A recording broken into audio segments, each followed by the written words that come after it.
On va ouvrir les questions à la salle, si vous le permettez, et on refera un tour ensemble. Je ne sais pas si en région on a pu remettre un micro en circulation, et s'il peut tourner. Et si vous avez des questions, vous allez pouvoir lever la main, madame, ici au deuxième rang. Je vous demanderai par contre de garder les masques quand vous allez prendre la parole pour le passage des micros, et je m'en excuse. Le micro va arriver jusqu'à vous, au deuxième rang ici. Et je vais demander à la régie que les tourelles aillent sur la salle, s'il vous plaît. Allez-y, madame, je vous en prie, présentez-vous d'abord. Oui, bonjour. Allez-y, va fonctionner. Ça marche? Oui, allez-y. Oui, bonjour. Emmanuelle Camelot, conseillère municipale et communautaire Europe Écologie Les Verts, à Pau. Et j'ai une question pour Monsieur Noblia. Je voudrais savoir, à votre avis, pour qu'un plus grand nombre d'agricultrices et d'agriculteurs se rallient à votre modèle, quelles sont les actions politiques nécessaires?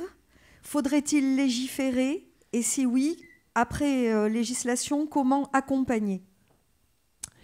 Alors, allez-y, sachant que vous avez pu déjà présenter, à mon avis, ce point de vue dans une précédente campagne, Félix. Allez-y. Alors, moi, je ne suis pas du tout pour que les gens se rallient. Ou, voilà, en fait, c'est chacun qui est libre de faire ce qu'il veut. Il existe plein de modèles. Par contre, la question, c'est d'arriver à avoir des dynamiques d'accompagnement suffisamment incitatives. Oui. Et donc, il faut avoir de la rémunération de services écosystémiques correcte. Et il faut que les choses soient notées et valorisées de manière très factuelle. Par exemple, donc, Marie-Vonne parlait du méthane tout à l'heure qui dure 12 ans. Quand on considère la séquestration du carbone dans de la forêt, ça séquestre surtout dans le bois. Et le bois, on ne considère pas qu'il va être brûlé ou qu'il va être utilisé comme énergie. Ou que, voilà. C'est-à-dire qu'on considère que c'est de la séquestration nette alors que c'est faux.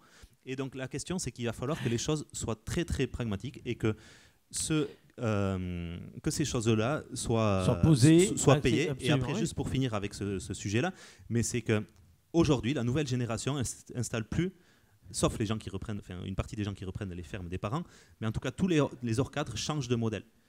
Par exemple, la moitié des installations en Pays Basque se fait sur des questions de circuit court. Je ne sais pas si vous imaginez sur la vente directe. C'est-à-dire que les nouveaux porteurs de projets changent de paradigme.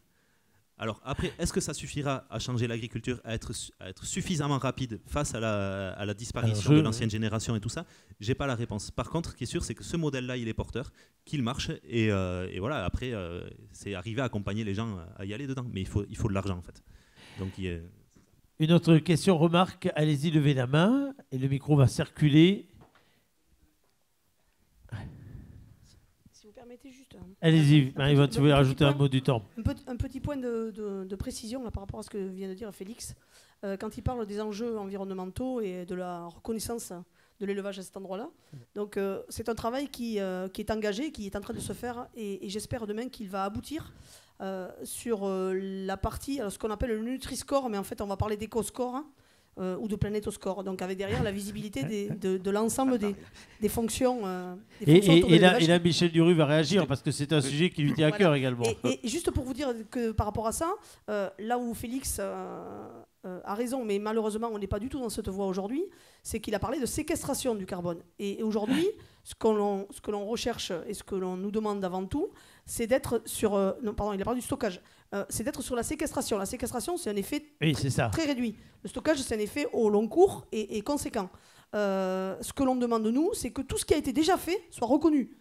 Qu'on ne soit pas simplement à vouloir nous demander de faire mieux. Et le mieux, il coûte trop aux éleveurs, au global, parce qu'ils sont épuisés d'essayer de faire toujours mieux, parce qu'ils ont déjà fait beaucoup, mais ils ne sont pas reconnus pour ça. Voilà. C'est simplement cet élément. Alors Michel Dury, juste sur la partie score, et puis après... Oui. J'assistais hier à une conférence là-dessus, quoi, justement. Parce que c'est une initiative du ministère. Actuellement, il y a des expérimentations. Et en fait, je ne sais pas si on a pris le bon chemin. Parce qu'au départ, on parle de ce qu'on appelle des analyses du cycle de vie. Donc, on voit les impacts négatifs de l'agriculture. Et après, on apporte des correctifs. Et là, chacun se bat, finalement, pour apporter son correctif. Or, l'agriculture, il faut voir, elle a des impacts par définition négatifs. Ça consomme du fioul, ça émet des gaz à effet de serre. Mais ça rend aussi des services. Le problème, c'est que les unités d'expression ne sont pas les mêmes. Les gaz à effet de serre, voilà, c'est 30... on parle de kilos, par exemple, c'est 30 kilos de CO2 par kilo de viande, voyez, voilà. Et les services, c'est par hectare. Oui. Et donc, c'est éminemment complexe Donc le ministère a promis de rendre une copie, semble-t-il, pour la fin de l'année, mais au vu de la réunion que j'ai eue hier, par visio, je doute que ce soit possible. Je voulais rebondir quand même quelque chose de très important qu'a dit Madame tout à l'heure. C'est vrai que beaucoup de bovins en France ne sont pas engraissés, et c'est une catastrophe. Oui. Oui. Mais il y a quelque chose de plus grave encore, il y a un manque de transparence, c'est une critique que j'adresse à moi-même, à l'ensemble. Le consommateur ne sait pas ce qu'il mange ou ne sait pas surtout les conséquences de ce qu'il mange. Donc le fait de sélectionner, de prendre des blancs de poulet par exemple, ou de prendre que des steaks hachés, ça déstabilise les filières. Et vous verrez dans la plaquette que j'ai faite là, il faudrait que le consommateur, à l'échelle de l'année, consomme l'animal entier, pas que des blancs de poulet et pas que des steaks hachés. Et ça, le consommateur ne le sait pas. Oui, c'est fondamental, ça. Et ça tire le prix vers en bas, surtout. Absolument. Alors, une autre question, remarque, vous aviez le micro, allez-y, monsieur. Bonjour, donc moi je suis médecin, peut-être ça dans la salle, et donc je rebondis sur la santé globale. Vous avez prononcé le mot microbiote une fois, donc je vais le présenter une deuxième, une troisième, parce que c'est vraiment à travers la prise de conscience, en effet, que nous sommes des êtres mélangés, hommes et microbiote, que l'on comprend mieux les relations qu'on entretient avec les espèces animales et donc le concept de santé globale que l'on annonce aussi sous le plan One Health, une seule santé, de bien comprendre qu'il y a une synergie entre le fait de s'occuper de la santé des animaux, de la santé des hommes et de la santé du sol. Donc voilà, j'espère que cette prise de conscience se fait collectivement et que nous pourrons, par des actions menées ici sur l'agglo, mais aussi à d'autres échelles, inciter les consommateurs à aller vers les bons produits et en particulier vers les légumineuses. Je crois qu'il y a un énorme travail à faire sur la légumineuse qui est un aliment qui, on l'a vu, a un rôle très important au niveau donc, de la séquestration de l'azote et du carbone dont vous avez parlé et également donc, le fait que sur le plan nutritionnel, c'est un très bon produit. Voilà. Merci pour la remarque. Un mot de plus, oui, alors là, je suis intarissable sur le microbiote intestinal. Oui, j'imagine, c'est pour ça. Mais en fait, j'ai bien dit un mot de plus sur ce point-là. C'est qu'il y a une révolution intellectuelle fondamentale. On sait maintenant que notre santé, à la fois physique, diabète et autres, mentale, j'insiste, y compris Parkinson, Alzheimer, dépend pour partie de notre microbiote. Oui. Et notre microbiote dépend de notre alimentation. Fondamentale. 95% des Français et des Françaises sont déficitaires dans 2 éléments clés stratégiques, ce qu'on appelle les fibres. Donc pas assez de légumineuses et de fruits. 95% des Français n'ont pas le standard en oméga 3. On en consomme 0,9 grammes par jour, il en faut 1,8. Et ça, c'est à l'origine de toutes les inflammations qui génèrent toutes les maladies. Ce n'est pas la seule cause. Mais et ça, on peut le solutionner parce que l'élevage peut être un problème, mais peut contribuer à la solution. J'insiste énormément là-dessus, quoi. Le message très clair, Félix. Alors, moi, je voudrais parler du microbiote des vaches. Non, mais à un moment donné aussi, c'est quelque chose de super important. Enfin, c'est-à-dire que, est-ce que vous savez comment ça fonctionne un lactobacillus? Voilà, c'est-à-dire que la vache, elle a une panse. En faisant simple, bien sûr. En faisant très simple, c'est un gros catalyseur à bactéries, c'est-à-dire qu'on met une bactérie, ça en fait des millions, des milliards de milliards. Elle fait caca. Cette bactérie. Là, quand je disais simple, c'était. Oui, allez-y. Voilà. Cette bactérie, elle rentre dans la plante, elle colonise la plante, et quand l'animal revient manger, elle se réensemence. Et elle remultiplie et ainsi de suite. Quand le caca il est mis dans une fumière, qu'est-ce que ça fait? Ça fait de la fermentation en aérobie et ça change le microbiote du fumier. C'est pas pareil. Et ça, en fait, c'est quelque chose de super important. Et deuxièmement, c'est que ça fait 30 ans qu'on a sélectionné, ou 50 ans, qu'on a sélectionné des animaux pour manger des graines. Et cette sélection qui a été faite dans un sens, elle sera faite dans l'autre sens, parce qu'il y a des gens qui sont très attachés à leur race locale, et elle sera faite dans l'autre sens pour être capable de répondre aux enjeux de demain. Marie-Yvonne. Alors, sur l'adaptation, c'est le métier de tout éleveur de s'adapter toujours. Alors, sur la notion de race, pour moi, ce n'est pas aussi simple que ce que le dit Félix. Ce n'est pas une question de race, c'est une question de cohérence à l'intérieur d'une race, parce que dans toute race, il y a des individus. Hein. On ne va pas regarder les humains, mais je pense qu'on n'est pas tous semblables. Donc, on a l'avantage chez nous d'avoir quand même 2000 éleveurs qui s'en vont en transhumance. On a donc 70% du sol ici qui est en prairie. Donc l'adaptation de la race aux conditions extérieures herbes, ici, elle est pertinente et cohérente. Il faut qu'on ramène toujours du sens à ce qu'il y a chez nous. Voilà, donc faisons attention à ce que l'on dit quand on emploie des messages. Et par rapport au microbiote, moi je partage complètement l'enjeu et conscience que tout ce qui sera équilibré et naturel et sain et simple sera ce qu'il y a de mieux. Donc aujourd'hui, moi ce qui m'inquiète énormément, c'est que dans les stratégies que l'on construit sur les plans alimentaires, on est en train de positionner et d'opposer, mais on est en train de complexifier, c'est-à-dire qu'on passe par du produit transformé. Et vous évoquiez la problématique de la légumineuse. Quand je vois aujourd'hui que dans les plans alimentaires, on va offrir... Alors, ce que je dis là, c'est pas une problématique... Il ne faut pas le prendre à la lettre. Hein. Oui. J'ai rien contre la galette de tofu, mais quand je vois qu'on va distribuer des galettes de tofu à nos gamins, dans lesquelles il y a un morceau de sucre, il y a deux cuillères d'huile de palme, ça s'appelle Unilever, hein, donc premier distributeur des collectivités, qui va coûter 30% de plus cher qu'un bœuf et qui amènera qu'un cinquième de la vitamine B12, la solution, elle n'est pas si simple, mais soyons pertinents et fins pour aller chercher ce qu'il y a de plus simple en termes de qualité produit et sachons le faire par nous-mêmes. Et je pense qu'on y gagnera tous. Sur la race, qui engraisse une blonde d'Aquitaine à l'herbe? Est-ce que vous en connaissez? Bien sûr, oui. Nous les premiers. Oui. Oui, je pense que la réponse est oui là-dessus. Oui. Michel, et vraiment une question de la salle, allez-y. En France, 35% des calories consommées proviennent d'aliments ultra transformés. Mais c'est tous les produits. Il n'y a pas que les sodas, il y a aussi la viande. Il y a des laitages. Ça prend une générale. C'est fondamental pour le microbiote. Parce que le point positif, oméga 3 fibres, les points négatifs, c'est les résidus de pesticides et les produits ultra transformés. Enfin, certains d'entre eux. Allez-y, monsieur, je vous en prie. Bonjour, je m'appelle Clément Chaumeau. Je travaille pour une association qui développe les circuits courts, mais ce n'est pas l'objet de ma question.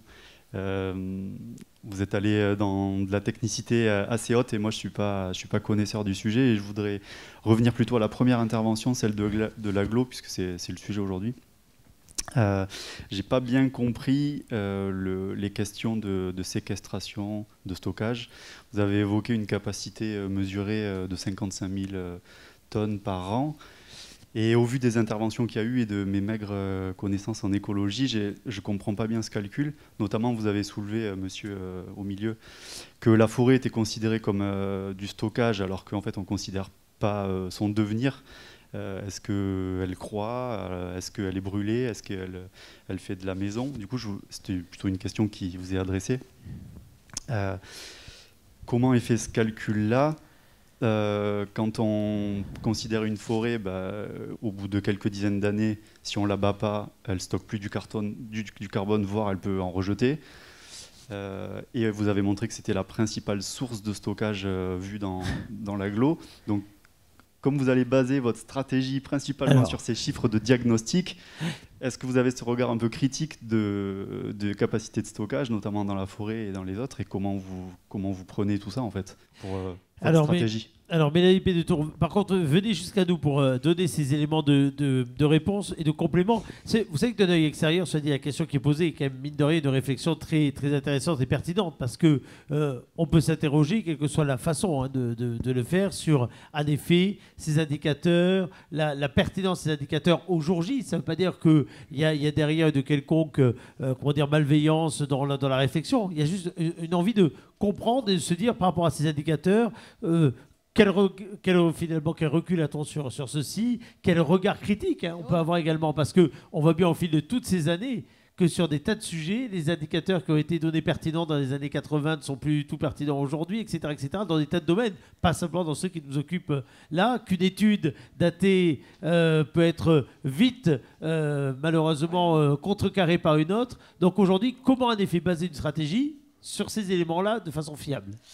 Alors pour répondre à votre question, on se base sur des chiffres existants ou, comme je l'ai dit tout à l'heure, Alexandre, en fait, qui est juste devant vous, pourra aussi rapporter plus de détails après mon intervention.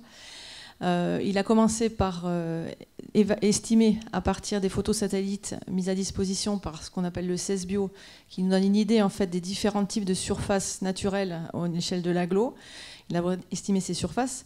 Et ensuite, il a utilisé pour calculer la capacité de séquestration et de stockage, alors je vais expliquer la différence de chacune de ces types de puits naturels de carbone. Il a utilisé des valeurs, et si je ne me trompe pas, Alexandre, c'est celle de l'EFES aussi, toujours, c'est ça?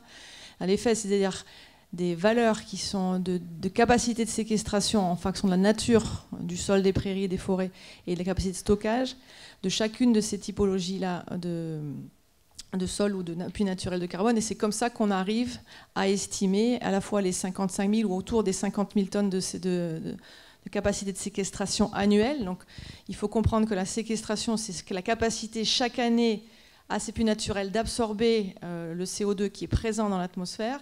Et en accumulant année après année ces 50 000 tonnes, on arrive aujourd'hui à ces 11 millions de tonnes de CO2 stockées dans les sols, dans le bois, etc.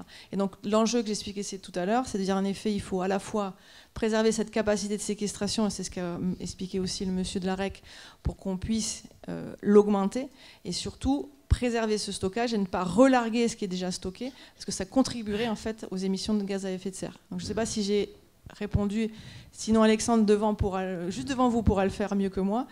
Et sur la méthodologie, il faut bien qu'on parte d'un point de départ avec une méthodologie. En tout cas, pour regarder un effet votre progrès, parce que un effet sans être dans le malheureusement dans le détail ou la précision près, ce qui va être intéressant, c'est évidemment de regarder la progression. Ce qui va être intéressant, c'est aussi de se comparer par rapport à ce qui est vu, ce qui est fait ailleurs, et quels impacts on peut voir jauger. Parce que l'enjeu, il est bien d'être dans une logique de progrès. On ne va pas évidemment se dire qu'on est précisément à tel ou tel endroit. C'est difficile. Le pragmatisme, ça fait partie dans tout ce qu'on se dit. Marie-Vonne, de quelque chose, par exemple, sur lequel vous assistez, vous, très souvent. Oui, justement, par rapport au bois, la forêt, il faut toujours quand même se poser la question, effectivement, sur ces éléments de séquestration, mais associés à des éléments économiques. Concrètement, quel est le devenir de la forêt en termes de fonctions économiques? Là, on parle bien de sol pour le reste des fonctions, ou nourricier, dans lequel il y a des emplois derrière, et il y a une nécessité à mesurer effectivement sur la forêt le volume d'emplois qui sera derrière. Je prendrai simplement un exemple. Je suis au bureau de la commission syndicale de Soule, première forêt hêtrée d'Europe. Aujourd'hui, on ne vend pas un arbre. On ne vend pas un arbre. Il n'y a plus de marché sur le hêtre. C'est une réalité. Ces arbres, alors soit ils finissent au fond du saison et je les retrouve au pont de Gestas et ça me pose question en tant que maire fréquemment. Voilà. Oui. Donc ça c'est. Oui, là c'est le être ou ne pas être. Allez-y. C'est ça. Mais par contre derrière la question que ça pose, voir la forêt que par la plantation, en se disant qu'elle aura potentiellement de la séquestration en l'instant T. On ne pense que pour nous, c'est des réflexions d'égoïstes. Mais on ne se pose pas la question de ce que sera le devenir pour nos enfants demain, parce qu'une fois qu'elle aura effectivement construit son potentiel de séquestration, comment on aura construit son économie. Voilà, donc penser la séquestration par la forêt, c'est d'abord penser l'économie par la forêt. Et là, je pense qu'on a un énorme travail à faire sur la capacité à valoriser nos bois. Moi, ça m'agace, je ne peux pas employer d'un autre mot, de voir que quand on fait de la réception, j'espère que ce ne sera pas le cas aujourd'hui, où on va nous faire manger avec des cuillères en bois qui sont faites en bambou, pour compenser le plastique. Voilà. Il y avait d'autres questions, je pense. On prend une autre question. Allez-y. Moi, je voudrais réagir. Sachant qu'on aura d'autres séquences l'après-midi après des échanges, mais moi, je voudrais réagir vite fait au propos de Marie-Vonne sur la forêt. Enfin, la conclusion en fait de tout ça, c'est vraiment que l'agriculture a un potentiel phénoménal. Bernard Lai récitait tout à l'heure le 4 pour 1000, donc en stockant 0,4% machin. Dans l'agriculture, on peut aller à 4%. En fait, c'est juste le 4 pour 1000, vous regarderez sur Internet, c'est un plan adopté par les Nations Unies lors de la COP21, machin bidule, qui dit qu'on peut régler le problème du dérèglement climatique par les sols agricoles. 4%. Oui, bien sûr. C'est une dynamique, c'est du stockage supplémentaire. Mais il y a des gars qui ont réussi à aller à 0,9 points de matière organique, ça veut dire sur une année. Enfin, je sais pas si vous... Voilà, c'est des chiffres colossaux. Ouais. Et ça, c'est des chiffres mesurés. Enfin, et donc, on peut aller à 4%. On peut avoir l'agriculture, si elle est prise à sa juste valeur, qui peut répondre au problème du dérèglement climatique. Monsieur, allez-y, je vous en prie. Merci de votre patience. Merci. Non, il devrait fonctionner. Si vous avez touché à rien au niveau des boutons, touchez à rien, ils vont vous l'allumer enregistrement. Ou ça ne va pas traîner. Et prenez l'autre à côté, monsieur, allez-y. Bonjour. Oui, là, oui. Bonjour, Jean-Louis Laborde, je suis éleveur de... En fait, je suis en train de finir mon installation. Je suis éleveur de brebis viande tarasconnaise en bio et je suis en train également de développer un élevage de chevaux. Et en fait, ça va faire 3 ans en fait, que j'ai décidé de m'installer. Alors, je suis parti de rien, enfin de zéro. C'est-à-dire que j'ai travaillé 25 ans dans le social, pas du tout dans l'agriculture. Mais je suis issu d'une famille de bergers transhumants et c'est vrai que j'ai toujours eu dans la tête de vouloir faire ça un jour. Et du coup, à 48 ans, avec ma femme, on s'est dit, allez hop, on passe le cap. On revend notre maison, on sort de notre zone de confort et des 2000 € par mois que je touchais. Et on part dans l'agriculture. Et donc, on a trouvé une ferme à acheter. On a réussi à l'acheter. Et donc, en fait, j'ai décidé de m'installer sur un système transhumant et 100% à l'herbe en bio. Voilà. Donc, ça fait 3 ans que je suis en train de faire cette transition, puisqu'on parle beaucoup de transition, et c'est vrai que c'est important de le souligner.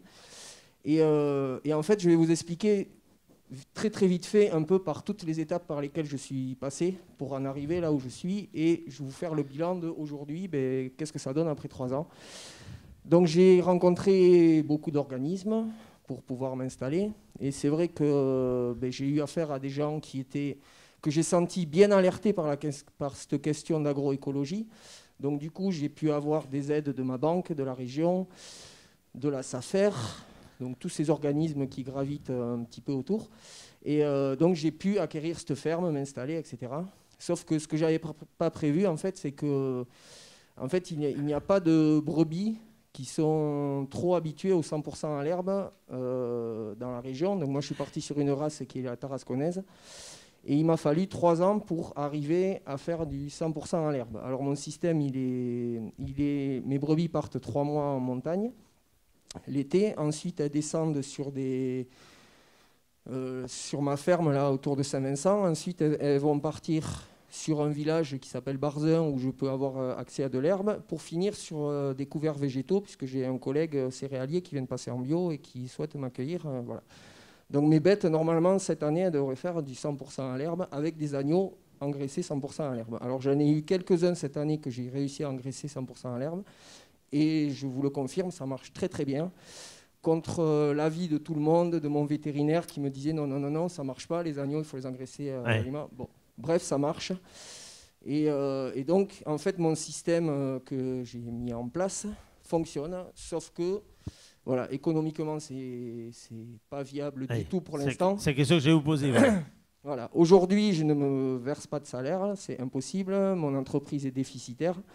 Pourquoi ? Parce qu'en fait, il n'y a pas suffisamment, je pense, d'aide pour compenser cette transition écologique en fait, que j'ai mis en place.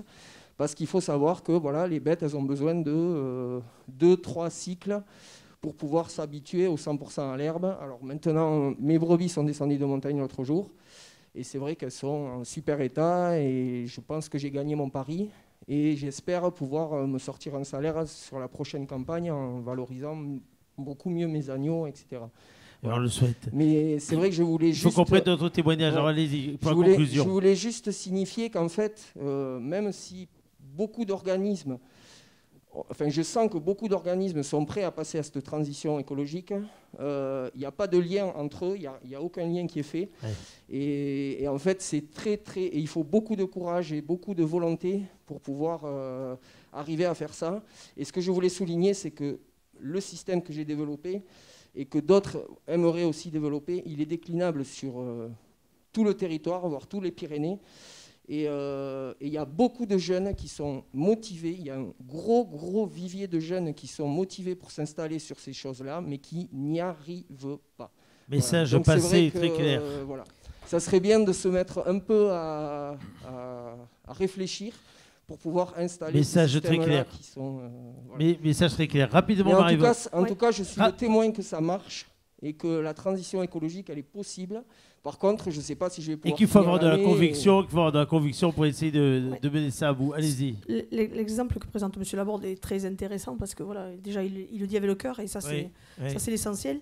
Mais il soulève 2 problèmes. Il a dit celui de la reconnaissance et du valoriser derrière, du fait d'en vivre. Oui. Mais il y a 2 leviers pour en vivre. C'est le soutien public, soit c'est le marché.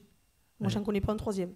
Et aujourd'hui, ce qui relève, on peut tout attendre de l'État, mais vu la situation actuelle, on se pose quand même de grosses questions sur la capacité à aller jusqu'au bout de ce qui est engagé. Et ces transitions-là, eh bien, effectivement, à la fois dans les moyens développés et ce qu'il en coûte, parce qu'il faut mesurer, quantifier, aider, accompagner. Et ce qu'on va faire directement en aidant les agriculteurs, ça c'est un élément. On sait que l'enveloppe aujourd'hui n'est pas suffisante, mais le deuxième levier, c'est le marché. Et moi aujourd'hui, le marché, il m'inquiète fortement. Parce qu'on voit sur la conversion, vous aviez évoqué la conversion bio, on peut aller chercher du HVE3. Je suis HVE3 aujourd'hui. On a fait 200 dossiers bas carbone dans le département. On est en train d'engager des éleveurs qui vont être sur du crédit carbone que tu évoquais tout à l'heure. Ok, tout ça, d'accord, il y a plein de certifications. Et le marché derrière. Et le marché, qu'est-ce qu'il dit, lui? Il dit, on va encore tirer le prix vers en bas. Et aujourd'hui, c'est catastrophique. On voit aujourd'hui de la promotion sur du bio. C'est catastrophique. Message Donc, très clair. il y a une responsabilité à tout consommateur de dire non, je veux, et je veux que l'on reconnaisse que le produit doit être payé à son juste prix. Et aujourd'hui, sur les coûts de production, et on calcule du coût de production, on est dans tout système, même en bio, aujourd'hui, avec des coûts de marché qui sont en dessous du coût de production. Et pour le lait, j'arrête là, il y a eu énormément de conversions en 2016, le lait de bovin, c'est un exemple criant.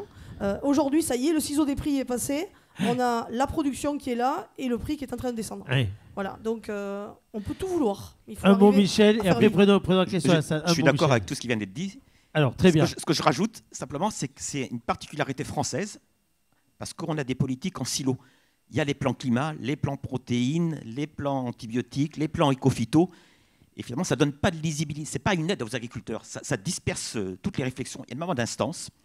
Et après, je l'ai insisté, un agneau à l'herbe ou un agneau maïs soja, pour faire vite, ce n'est pas la même qualité. Ça n'a pas le même impact santé. Compris. Il faut que ça soit reconnu par le consommateur. Et donc, il faut mettre le consommateur dans le coup. Et actuellement, en France, on a des difficultés dans le monde agricole à faire reconnaître, parce qu'il y a trop de labels. Les consommateurs sont perdus complètement aussi. Mais heureusement qu'il y a quelques labels pour aussi identifier Moi, je les produits qualité. Soulever ça. Non, mais c'est super important, ça. Oui, mais laissez la parole à ceux qui veulent la prendre aussi. Allez-y, monsieur. Juste, Julien Birlinger, je suis consultant en transition énergétique. Et il y a à 2 reprises, vous avez parlé, vous avez évacué la question de l'énergie dans l'agriculture, des carburants. Moi, je suis étonné parce que pour moi, c'est le premier problème, parce qu'aujourd'hui, on est sur des exploitations où vous êtes 3 sur 150 hectares ou 2 sur 100 hectares. Et ça, c'est le pétrole qui le fait et personne d'autre. Et je n'ai pas entendu la transition énergétique, enfin la résilience énergétique des exploitations agricoles, c'est-à-dire des exploitations agricoles qui fonctionnent sans produits qui viennent de toute la planète. Il n'y en a pas. Enfin, voilà. Et moi, je suis assez... pour moi, c'est c'est urgent quoi, de régler ce problème. Alors, c'est sûr, c'est 4% des émissions d'un territoire, on se dit c'est rien, mais une agriculture sans pétrole, elle ne fonctionne pas aujourd'hui. Alors Marie-Vonne, où sont les tracteurs au biogaz, où sont les tracteurs qui tournent à autre chose qu'au pétrole? Est-ce que la régie, vous pouvez remettre la diapositive de Marie-Vonne, parce que je crois qu'il y avait un indicateur qui était là-dessus. Donc justement, sur les CAP 2ER, le travail que l'on fait aujourd'hui pour identifier la situation de chaque ferme, la donnée, elle y est. Si on peut le voir. On va le voir dans 2 minutes à la régie, voilà. Si vous pouvez le remettre. Donc, c'est pour donner simplement un exemple sur mon exploitation. J'ai dit qu'en 2000, on avait commencé à réfléchir justement sur notre consommation carburant. Et on était 3 fois inférieur, je vous ai dit, à la situation des Bretons. Non, mais je vais jusqu'au bout. Là, vous avez en bas, là, vous avez la donnée. Donc, en mégajoules calculés. Donc, on est à 10 000 en consommation. On est à 478 000 en production. On produit de l'énergie sur l'exploitation photovoltaïque. Donc on a compensé, d'autres le font avec des méthaniseurs, d'autres le font avec d'autres systèmes, on a compensé. Et je vais terminer, excusez-moi si vous permettez, simplement quand vous dites que ça passe par l'automatisation et le tracteur, c'est faux. Quand on en met des vaches à l'herbe, j'ai pas de tracteur pour le faire, hein. Je vais directement les livrer. Donc, et c'est l'UF la moins chère, on l'a toujours dit. Et simplement pour finir, quand on parle de système et d'autres systèmes demain, alors je ne sais pas si on était à la même conférence hier, mais moi j'étais sur une sur laquelle on a eu des données de la FAO qui nous exprimait des données sur la compensation protéines animales en protéines autres. Et à un moment donné, a été amenée la compensation en protéines végétales. Alors, je ne sais pas si on était sur la même, mais voilà, je vais développer quand même ça. Pour 45 grammes jour de protéines animales que l'on doit compenser, il faudrait manger 450 grammes de protéines végétales, mais en bloc, hein, tout confondu. Ramené en carbone, ça fait plus de %. Ça veut dire qu'effectivement, à un moment donné, il faut faire attention à l'effet circulation et utilisation des énergies. Donc attention, effectivement, pour travailler le sol, il faut aussi des tracteurs, mais il faut aussi aller chercher vers des techniques qui sont, on va dire, résilientes. Mais là, c'est du constat sur ce qui est aujourd'hui au niveau international. Une autre dernière question de la salle avant qu'on passe au DG CNU. Monsieur, ici, je crois que le micro va arriver jusqu'à vous. Et merci à Mélanie de compenser par des pas le manque de personnel que nous avons. Allez-y. Bonjour, association Slow Food Béarn. D'abord, je voudrais remercier les deux intervenants pour le lien très fort qu'ils ont instauré, que nous devons tous instaurer entre agriculture et alimentation. Ces deux choses-là, on ne doit plus les séparer. Et en tant que consommateur, moi je voudrais dire qu'aujourd'hui, on nous présente la seule solution, c'est de revenir vers le local. C'est de consommer, s'adresser à des AMAP, consommer bio, etc., etc. Bon, ça pose un problème. Ça pose un problème parce que aujourd'hui, il faut savoir que beaucoup de Français ne peuvent pas accéder à ce type de nourriture. Il faut penser que nous avons 7 millions de nos compatriotes qui sont à l'aide alimentaire. Et cette alimentaire, qu'est-ce que c'est? C'est avant tout le recyclage des productions de l'agro-industrie, des invendus de l'agro-industrie, qui reviennent avec beaucoup de bénévolat, c'est vrai, mais il n'empêche que c'est une façon indirecte de maintenir cet agroalimentaire industriel, producteur de malbouffe, et que nous devons réfléchir aussi à cela.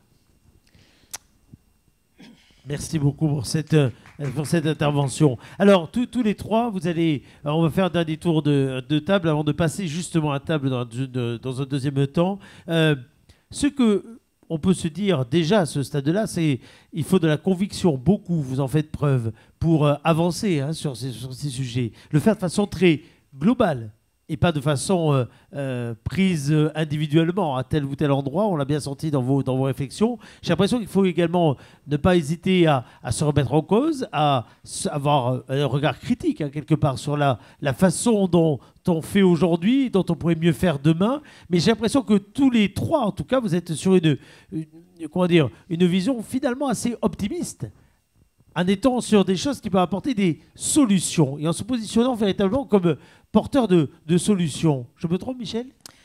Optimiste, oui, sinon je ne serais pas là. Oui. Déjà, et comme je suis retraité, normalement, je cultiverais mon jardin. Donc si je suis là, c'est que j'y crois un peu. J'y crois un peu, mais simplement, on l'a rappelé peut-être pas assez, l'urgence est quand même considérable. Oui. Et donc ça demande un changement de comportement de tout le monde. Il ne s'agit pas d'opposer. Et que tout ce qu'on a évoqué, on a beaucoup parlé, puisque c'est le thème de la journée, la séquestration du carbone, le stockage, il faut le faire. Les bonnes pratiques, il faut le faire. Ce dont j'ai parlé sur l'alimentation, il faut le faire aussi, ça ne s'oppose pas. Dire l'urgence et l'intensité du changement nécessaire est telle qu'il faut additionner cela.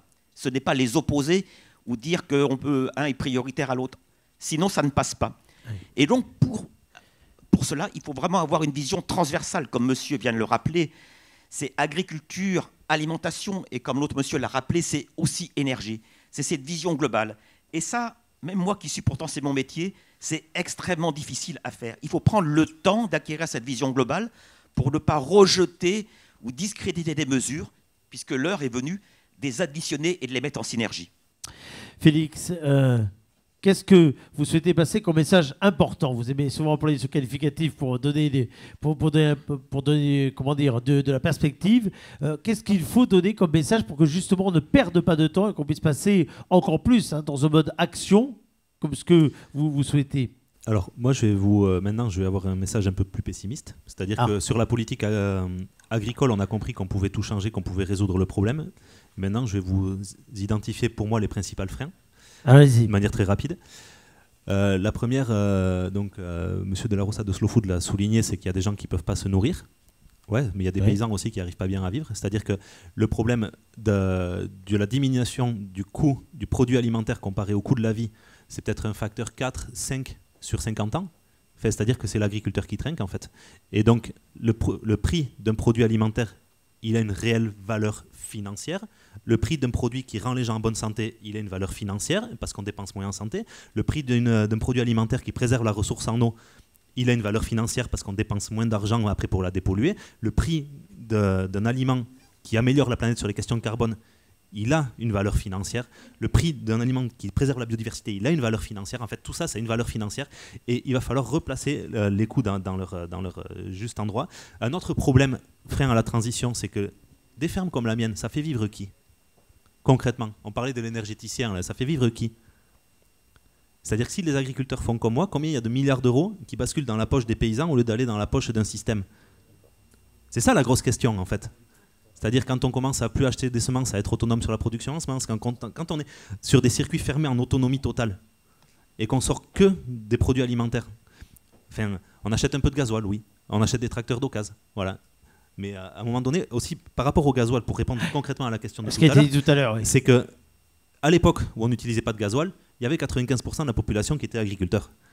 Et c'est pas possible que ce soit autrement. C'est-à-dire si vous voulez qu'il n'y ait plus d'énergie sur les fermes, et après vous avez soulevé les nouvelles sources de production verte, super. La méthanisation, il faut expliquer ce que c'est aussi. La méthanisation, c'est qu'on prend de la biomasse, de carbone, qui aurait pu être humifiée dans le sol, qui aurait pu stocker du carbone, on le prend pour le mettre dans un méthaniseur pour en sortir le méthane, pour en sortir du biogaz. En fait, c'est ça. Donc, c'est-à-dire qu'il faut choisir sur l'orientation qu'on va donner à la biomasse. Est-ce qu'elle est là pour séquestrer du carbone dans le sol ou est-ce qu'elle est là pour produire du gaz? Et ça, c'est un sujet aussi.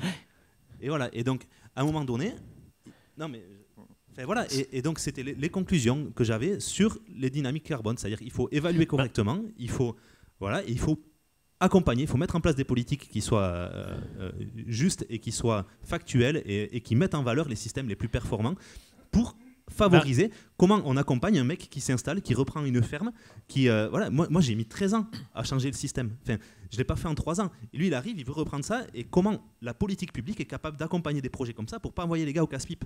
Et ça c'est super important. Merci. Merci beaucoup Marie-Vonne. Moi je reprendrai le propos de départ, c'est-à-dire que l'objectif c'est la neutralité en 2040. C'était ambitieux. On fera tout et tous effectivement pour y répondre. On sait que le monde agricole a toujours été un monde qui a su s'adapter. C'est notre ADN, hein. On s'adapte au climat, on s'adaptera. Simplement pas à n'importe quel prix. Là a été évoqué le fait de consommer moins de carburant. Moi je ne suis pas prêt aujourd'hui à entendre qu'on va travailler avec nos petites mains et qu'on ne va pas nourrir nos gamins et qu'on ne va pas payer des études à nos gosses. Alors ça c'est vraiment des réflexions de gens qui ont peu d'ambition pour eux-mêmes ou pour leurs propres enfants. Moi je veux vivre, faire vivre ma famille et permettre à mes enfants de vivre et que tous les paysans de cette agglomération et du territoire puissent vivre dignement. Donc ça veut dire qu'il faut qu'effectivement le produit agricole il soit à sa juste valeur pour rémunérer tous les maillons, parce que la problématique elle n'est pas que chez les éleveurs, hein. Elle est dans tous les maillons. Aujourd'hui on manque de bouchers, on manque de restaurateurs, on manque de transformateurs. Donc ce qu'il faut bien que vous compreniez, et là c'est vraiment à tout le monde d'en prendre pleinement conscience. Le plan d'action que vous voulez poser, qui est ambitieux, il va imposer à un moment donné aussi aux restaurateurs de jouer le jeu. Et ça veut dire qu'il va falloir que vous nous aidiez à faire que les restaurateurs jouent le jeu et toutes les parties prenantes jouent le jeu. Parce qu'à mener le produit alimentaire jusqu'au bout, on sait qu'aujourd'hui, l'alimentation hors domicile augmente de plus en plus. On sait que l'État a pris des enjeux forts sur du manger local. Quand on voit les offres de services aujourd'hui en collectivité, moi je suis désolée, mais les gestionnaires, ils sont en train de s'organiser et de se structurer en région. On n'est pas en train de partir à imaginer qu'on va aller voir le paysan du coin et travailler en direct. Ça veut dire que même si on fait du circuit, alors, moi j'appelle pas court, mais de proximité, on doit l'organiser et on doit le rendre efficient. Voilà, c'est simplement ça. Merci beaucoup, on vous applaudir déjà.